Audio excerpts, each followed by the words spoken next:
Hey guys, welcome back. It's Ripe again, back with more crazy HOA Karen stories. In this video, a homeowner association Karen completely freaked out when I refused to let her access my farm property. Let's dive right into the story.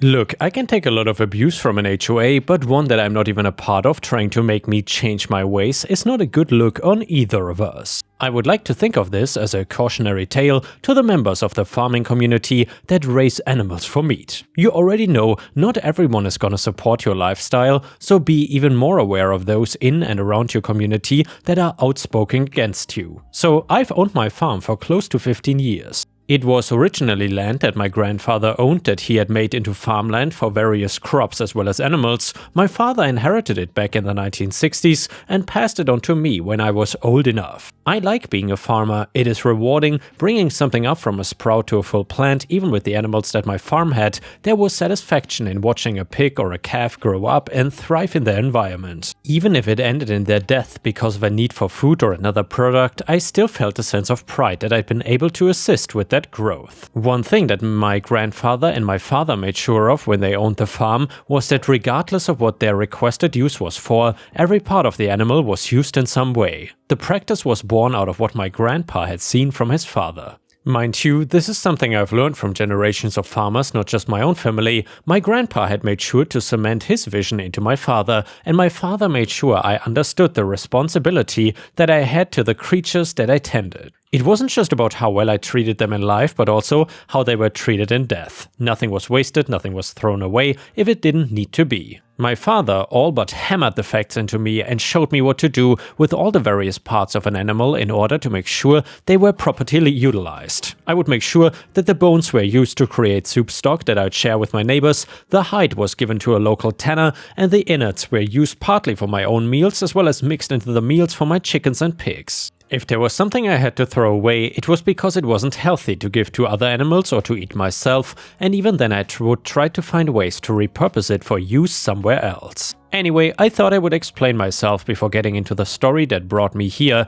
I just wanted you to know my point of view in all of the nonsense that you're about to hear. So, with the farm, I figured there was gonna be some sort of development bordering my land regardless of how far out into the country I am. I made sure to set up property lines so that if there was a community or neighborhood that bordered my farm, it would be clearly marked. Without fail, I was informed about 3 years ago that a neighborhood run by an HOA would be taking up space to the east of my farm. I did not expect the members of the HOA to be so aggressive though. As soon as everything was settled, I received a letter in my mailbox about making sure that my property didn't waft over the scent of dung, since it would create a horrible environment for the people living in the community. Also, they mentioned that any of the pets that I kept on my farm were to stay outside of the community. I won't lie, I tore that letter up immediately. What my farm smelled like was outside of my control, and the fact that a neighborhood was so worried about the smell made me wonder if they should have built their community maybe somewhere else. In regards to the pets, I figured that the HOA was targeting my dog, Rusty. He was a former sheep herding dog that had been retired. I didn't use him for defense of my animals, but he was still loyal to a fault and made sure that all of the farm residents were safe before heading to rest. I thought that I dodged the HOA, but then I got another letter explaining that I was apparently pushing my agenda onto the greater community. I'll be honest, at the time I had no clue what they were talking about and I just ignored the letter completely. Apparently that was a mistake, as the next day brought a woman to my doorstep. We are calling her Karen unironically. Karen was quick to identify herself as a member of the HOA board, letting me know that it was her community that my farm bordered. I just smiled and nodded, knowing that the sooner I had her leaving my property, the better. She said she just wanted to let me know that she hadn't received a reply to her letter and hoped that I would be getting it and writing back to her soon. I just nodded and watched as she headed to a car that looked like it was out of a magazine. It was just that shiny. I let the matter rest and hoped that since Karen had confronted me, that was all that she needed from me. But apparently, no. One weekend morning, I opened my door to find Karen and a group of other people standing on my porch. I could only stare as she attempted to lecture me on what I was doing with my life and how wrong it was. Karen, young man, you understand that your practice of farming is unethical, don't you? Me, excuse me?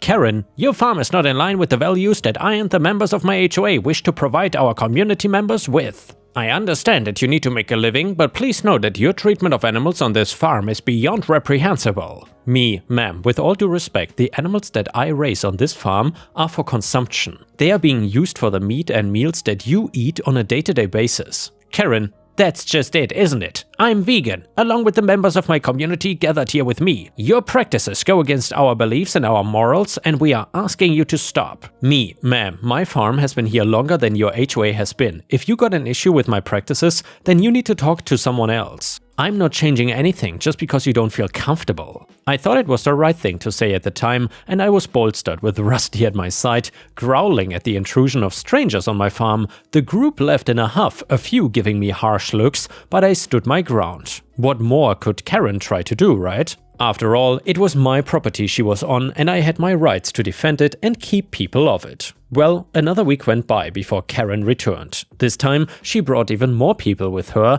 and they all brought signs. From what I could tell, she was setting up a protest, so I thought I would chat with her before she started anything she would regret. Me, can I help you? Karen, left your slaughterhouse, have you? We are not gonna let you proceed with your animal cruelty while we are able to stop it. Me, ma'am, if you want to learn the story of this farm and how we treat our animals, your best bet is to just ask and not stage a protest. Karen, but if we don't protest, then your farmer friends will think that this is the way things are supposed to go. It's our responsibility to show you that this is animal cruelty in its most reprehensible form. Now, I don't think I told you about how my farm is set up, but the land that Karen and her gang were on was mine. There was a fence that separated my farming area from my front lawn, Karen and her group all touting signs about animal abuse and horribly disfigured animals that waved around the still air. It felt wrong and I knew I needed to nip this in the bud. So I headed to my barn, Rusty following behind me, and I grabbed a shotgun to hopefully scare Karen and her group off. When I got out of the barn, Karen and her group were at the edge of the fence and they seemed more than a little surprised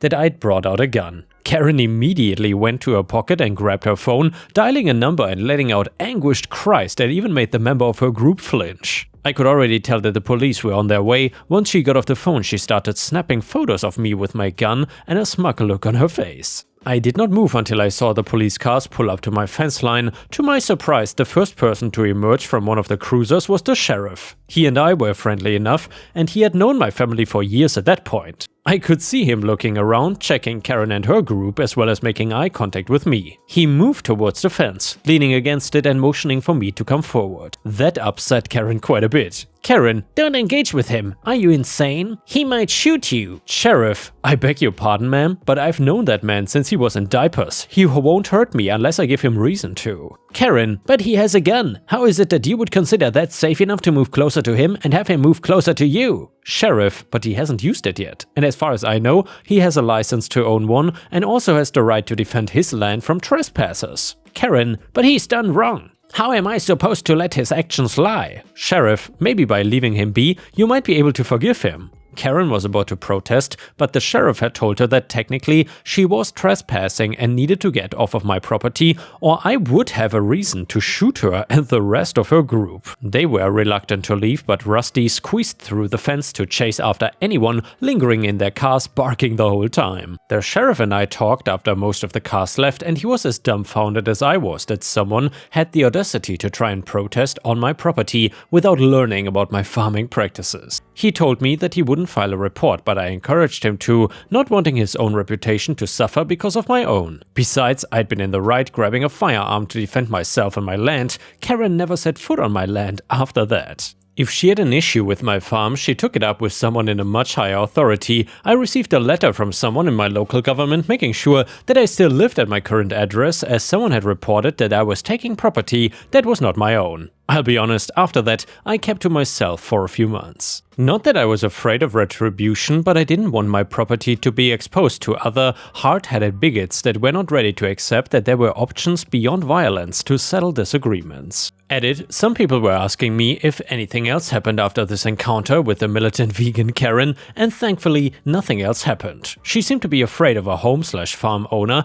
that was willing to actually protect his private property, so yes folks, don't be afraid to take the Second Amendment serious if you need to. And yeah guys, let me know what you would have done in this situation if someone threatened your private property, especially if it is a farm. The next one is titled, Am I the a-hole for getting petty revenge on my inconsiderate inconsiderate neighbor? So I live in a quiet suburban neighborhood in Minnesota with my wife Charlize. We bought our house 4 years ago, and for the first 2 years everything was perfect. We got a beautiful yard that we've put countless hours into maintaining, a garden full of native plants, carefully tended grass, and even a small koi pond that we installed ourselves. Enter my neighbor Oliver, mid-40s, who moved in next door with his massive Saint Bernard Duchess about 2 years ago. Now, I have nothing against dogs, I grew up with them and I love them, but the problem is not Duchess. It is Oliver's complete disregard for basic courtesy and property boundaries. It started small. Once or twice a week I would find dog waste in our yard. At first I assumed it was from stray dogs or other neighborhood dogs,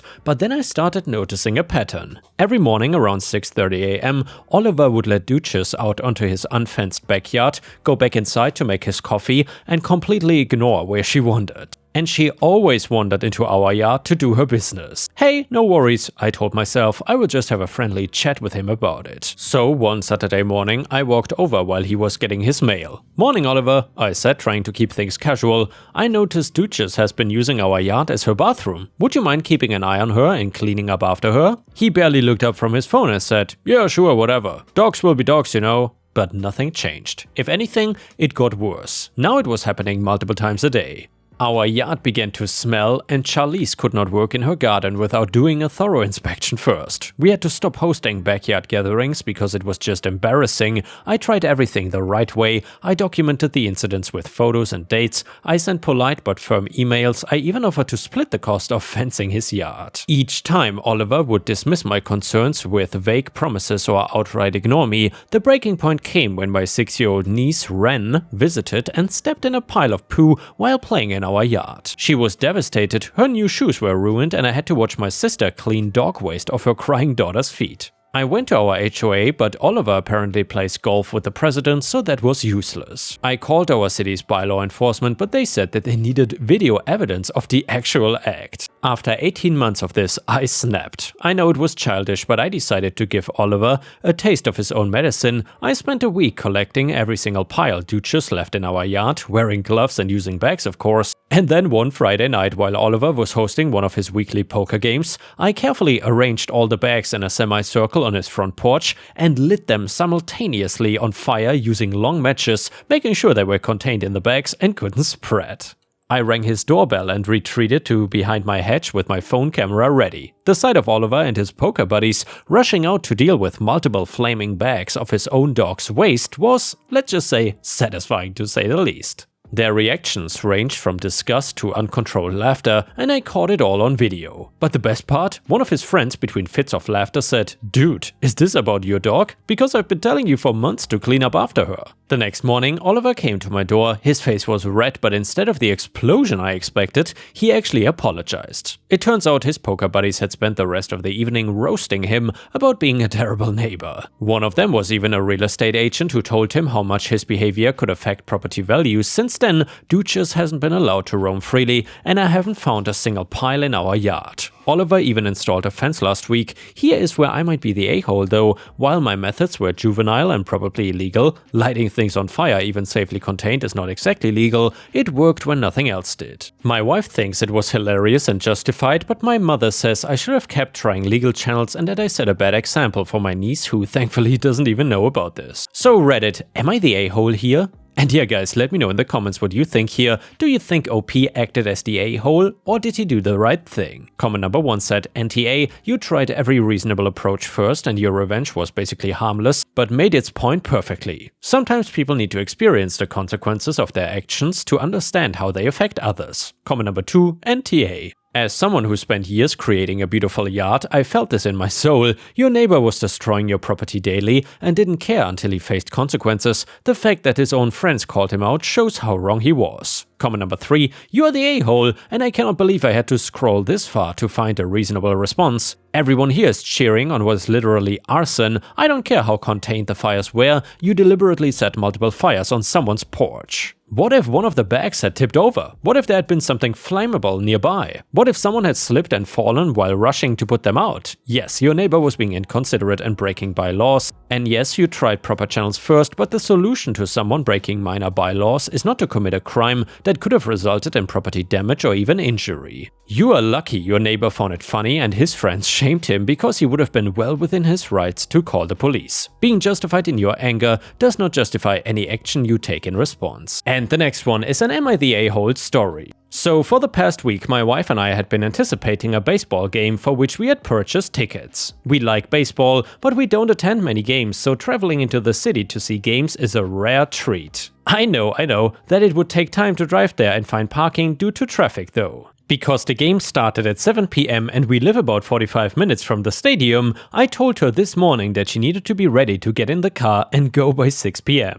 Well, my wife is an avid gamer, so she was engrossed in her latest video game when the clock struck 5:45 PM. She has struggled to plan in the past, and I get tired of reminding her that she needs to budget time to get ready. It is as if she has no concept of time at all, similar to a young child. Well, I was ready to go by 6 PM and she was in the bathroom. I saw this as an opportunity to teach her personal responsibility, so I simply left the house without saying a word, got in the car and started driving to the game. It took my wife a few minutes to figure out what I had done, but when she called me, she was absolutely furious. She said that it was a completely unacceptable move for me to leave without telling her and that she now had no way to get to the game without paying for parking. I told her that I got tired of constantly waiting for her and that she should plan better next time if she didn't want to get left behind. I also reminded her that I had told her that morning when I expected her to be ready to leave. Absolutely none of this seemed to matter though, and she rudely hung up on me after yelling out more insults. Frankly, I think it's completely insane that a grown woman is unable to budget her time, and I'm starting to suspect that she is doing this on purpose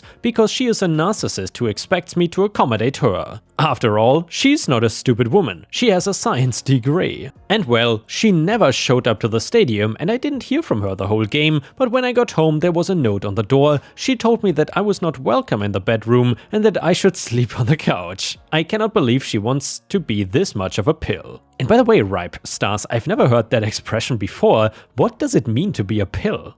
Not sure. Anyway, if I'd waited for her, I would have missed the first pitch. I made my expectations clear and she couldn't be bothered to meet them. I feel like she should be the one apologizing to me. Am I the a-hole? And yeah, ripe stars, let me know in the comments what you think about this. Is OP the a-hole or not? A first comment on Reddit said, "You are the a-hole. You waited until she was in the bathroom and could not see you to leave to teach her a lesson while she was actively getting ready and nearly done by your timeline of just a couple minutes to notice you were gone. You are infantilizing her and she was literally just a couple minutes behind you. She is not the pill here, you are a whole entire chore." Comment number 2, everyone sucks here. You should have at least said you were leaving. You are, however, insane, want a divorce or have a death wish. And yeah guys, before we end the video, we will read the final story from r/petty revenge that is super satisfying. It is titled, "The Drunk A-Hole That Got Served." So way back in the late 80s, my husband and I drove from Omaha to Kansas City to see The Who at Arrowhead. I was about 8 months pregnant and this was our last getaway before kid number 2 came around to keep us tethered for a while. When we got to our minivan, I know, after the show, there were about 6 to 8 college-age kids in the vacant spot next to ours. They were drinking beers and having a good time. They were also throwing their empty beer cans everywhere besides a trash can. Everywhere mostly seemed to be behind and on both sides of our car. This was not a big deal, but we had to back out and didn't want to have to run over about a dozen beer cans. As we were getting into the van, one of us said to them, "Hey, would you mind just moving the cans behind us so we can back out and go?" Out of nowhere, one of the guys in the group went to crazy town. His chest got all puffy and he started yelling at us like, "Who do you think you are telling us what to do?" Now, years later, I don't remember what he said. I just remember we looked at each other with, "What the F is going on here?" My husband said, "Look, we just want to leave, so move the beer cans from under and behind our car." Crazy Town moved into a whole other realm of ballistic. He started slamming his palm against a van window hard, demanding that we make him move those cans. To this day, I'm still amazed at the resilience of those Chrysler windows. His nuttiness provoked both of us, and we were both out of the van yelling at him to get away from our van. When it looked like a fight might break out between my husband and CT, I stepped in between. I didn't figure anyone was gonna hit an 8-month pregnant woman. Well, at this point, his buddies kind of pulled him back, but he was still mouthing off. We snaked our way forward between a couple of other cars and drove off with them, throwing fists and yelling. A few rows over, we noticed a couple police cars. We looked at each other and said, "Yep, We drove over and recounted what had happened. The officer saw my belly and told us to take him to them, so we drove back over. Crazy Town saw us and immediately jumped towards our van, clearly ready to resume his tirade. We pulled over into a parking spot, and that is when he saw the police car. The first thing the cop said was, "You boys having some fun here tonight?"